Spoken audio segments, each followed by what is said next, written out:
Mr. Peston suggested it would be irrational for Brussels to refuse to budge from the position on the backstop after repeatedly arguing against a hard border between Northern Ireland and the Republic after Brexit.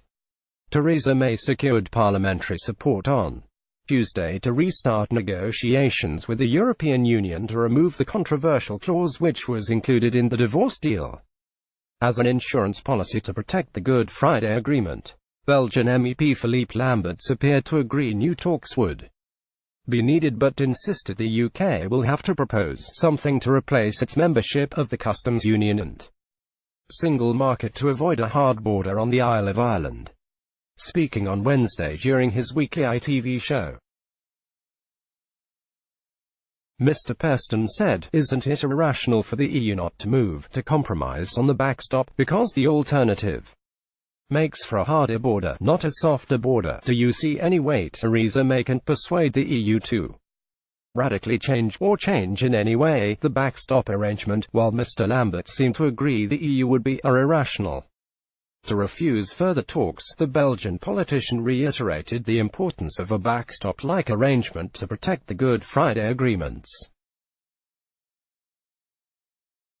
Mr. Lambert said, "I tend to agree with you, but the thing is, who created the problem in the first place? That was a unilateral British decision in favour of Brexit.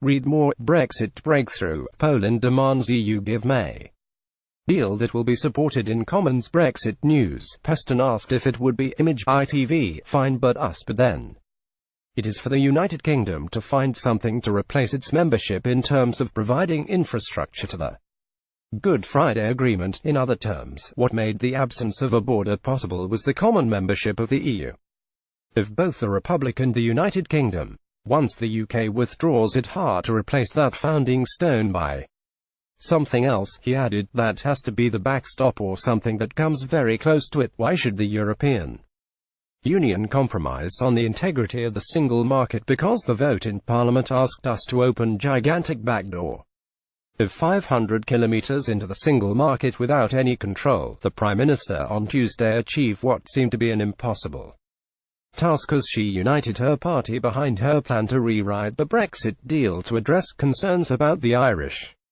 backstop. But so far, Theresa May's plan to renegotiate Britain's Brexit withdrawal agreement has met a wall of resistance from the EU, with the continent's most senior politicians and officials lining up to insist the deal cannot be unpicked.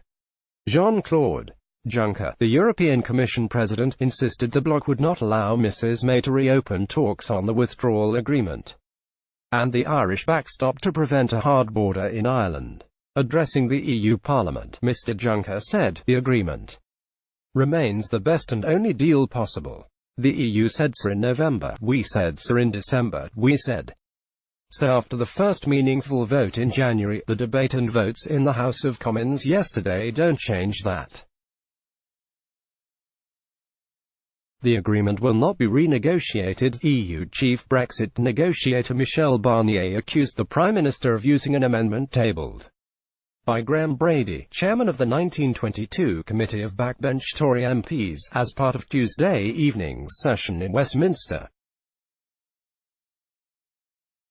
Mr. Barnier suggested Mrs. May is taking distance from agreement she herself negotiated by supporting the proposal that demands the government replace the backstop with alternative arrangements to avoid a hard border in Ireland.